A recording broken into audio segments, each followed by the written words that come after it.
आज तो तुम बहुत खुश होगे क्योंकि मैंने तुम्हारी ये बात मान ली। बाबा, डाइट का खाना खाना आपके लिए बहुत जरूरी है और आपने मेरी बात नहीं मानी, डॉक्टर की बात मानी। मैंने आपको समझाया तब तो आप माने नहीं। वो तो शुक्र है कि डॉक्टर के समझाने पे आप समझ गए और आपने उनकी बात मान ली।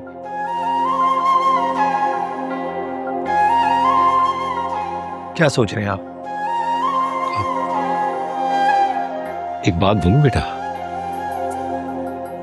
हादिया बहुत प्यारी बेटी है। उसके घर में आने से रौनक आ जाती है। मुखलिस और साफ दिल बेटी। वो अपने किस्से सुना रही थी और मैं अपनी बातें। बहुत अच्छा वक्त गुजर गया।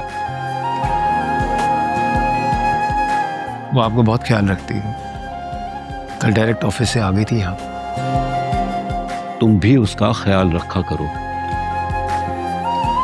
जी बाबा। और कुछ? मेरे ख्याल से आज का ये सबक तुम्हारे बहुत काफी है।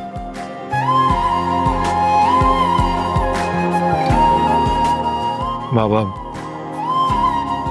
आपको मालूम है कि आपके अलावा मेरा कोई नहीं है इस दुनिया में। आपको मैं कभी खोना नहीं चाहता। इसलिए मैं चाहता हूं कि आप अपना ख्याल रखें मेरी खातिर। मैं खुश हूंगा। बिल्कुल बेटा। Thank you.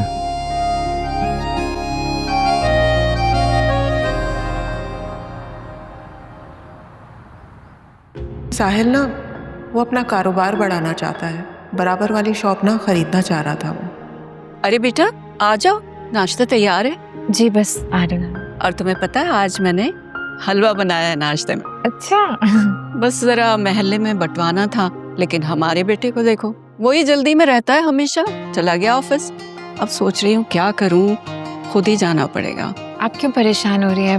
मैं जाकर बांट आती हूँ। Are you sure? जी बांट दोगी? जी जी। अच्छा चलो ठीक है, मैं निकालती हूँ। ओके, आ जाओ।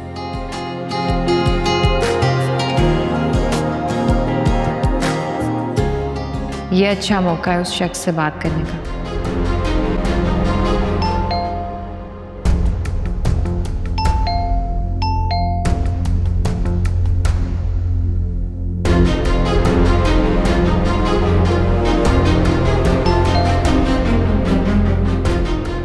टाइम कौन आ गया?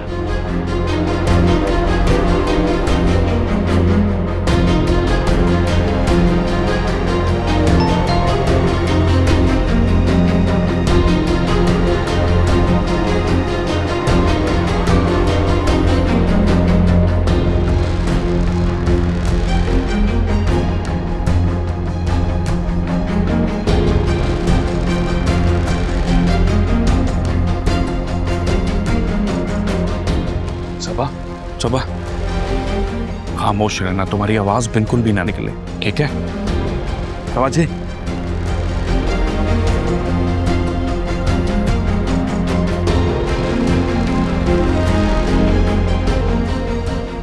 अस्सलाम वालेकुम। अरे आप? वालेकुम अस्सलाम। आंटी ने हलवा बनाया था, इसीलिए देने आई थी। अरे बहुत शुक्रिया, बहुत शुक्रिया। आप बाहर क्यों खड़ी? आप आए ना, अंदर आए प्लीज, अंदर आए। Excuse me.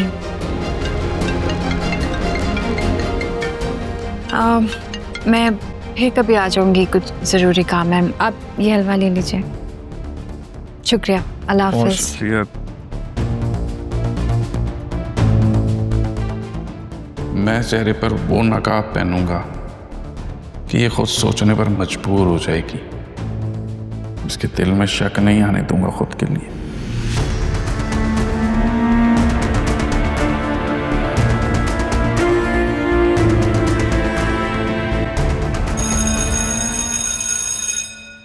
वैसे मिस फजीला हमेशा अपनी मर्जी करती है। अरे नहीं हादिया, मुझे कई बार अपने पास बुला चुकी है। तो आप सुन लेना उसकी, हम सब आपकी भलाई की बात कर रहे हैं। वैसे बुरा न मानिएगा, हादिया बहुत खुदगर्ज है। खुद तो अपना मकसद पूरा करके चली गई, मिस फजीला को अकेले छोड़ गई। अरे ऐसी कोई बात नहीं है, बल्कि हादिया तो मेरे बार बार कहने, यहाँ तक कि मेरे जिद करने पे गई है यहाँ से।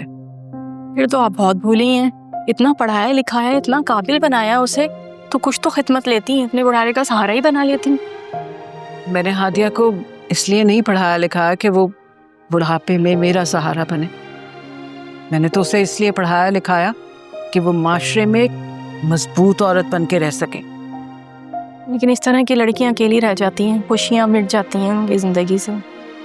यही तो मैं साबित करना चाहती थी कि अगर किसी लड़की से जिंदगी में कोई भूल हो गई है तो उसको नसीब का लिखा समझ के उस पर सारी जिंदगी रोए धोए मत, बल्कि हिम्मत पैदा करे, खुद को मजबूत करे और जिंदगी में माशरे में आगे बढ़े। वैसे आपकी नीयत और इरादे तो बहुत अच्छे हैं, लेकिन इन सब का आपको क्या बदला मिला? दिल का सुकून।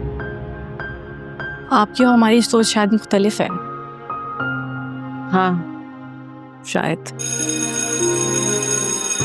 चलिए क्लास का टाइम हो रहा है।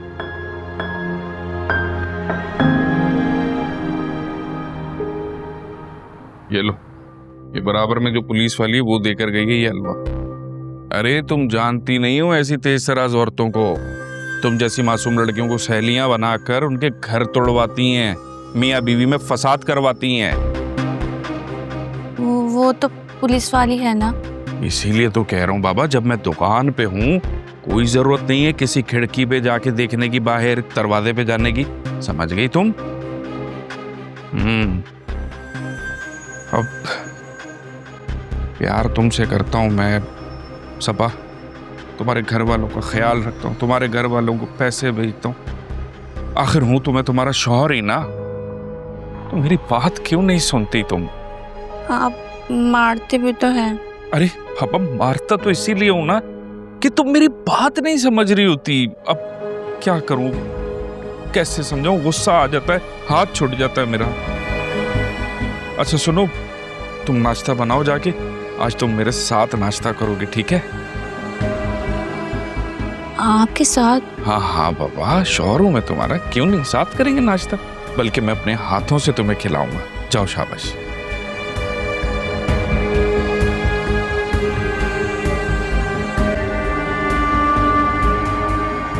इसे काबू में रखना जरूरी है। कुछ दिनों के लिए इसे प्यार से ही बात करनी होगी। फिलहाल के लिए यही सही है।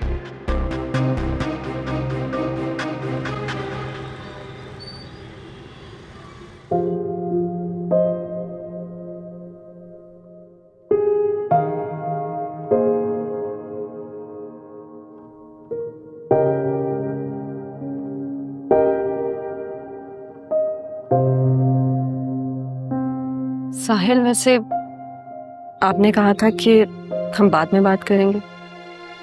हाँ करते हैं बात। तो फिर मुझे बताएं कि आपको क्यों अच्छा नहीं लग रहा कि अगर मैं आपकी हेल्प करूं? नौशीन, क्योंकि मैं नहीं चाहता कि कोई मुझे ये कहे कि इसने अपनी बीवी के पैसों से दुकान खरीदी है। साहिल, लोगों का तो काम है बातें करना, लेकिन आपकी तो ख्वाहिश पूरी हो जाएगी ना। आपकी शॉप जो है वो बड़े स्टोर में तब्दील हो जाएगी, आप भी खुश और मैं भी। हाँ लेकिन नौशीन, मैं तुमसे सेविंग्स या जेवरात लेके खुश नहीं हूँगा। तुम प्लीज़ अपनी गलतफहमी दूर कर लो। साहिल, क्या हो गया? हम पढ़े लिखे लोग हैं। मेरी कोशिश यही है कि मैं सिर्फ आपको इमोशनली नहीं, फाइनेंशियली भी सपोर्ट करूं। बात ठीक है नौशीन, लेकिन देखो मेरा ज़मीर मुझे इस बात की इजाज़त नहीं देता कि मैं अपने ख्वाब पूरे करने के लिए किसी और का सहारा लूं। मैं आपकी बीवी हूँ, हर दुख सुख में आपके साथ हूँ, और आपको किसी को बताने की क्या ज़रूरत है कि हमने मिलकर खरीदी है। नौशीन, तुम्हें भी पता है कि लोग अंधे नहीं हैं। उन्हें साफ नज़र आ रहा है कि मैं इतना अमीर नहीं हूँ कि एक बिकती हुई शॉप को अचानक से खरीद लूँगा।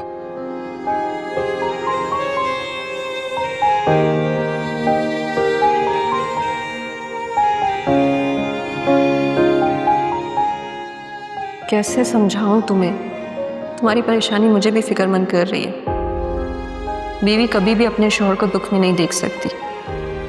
और साहिल, तुम समझने की कोशिश ही नहीं कर रहे।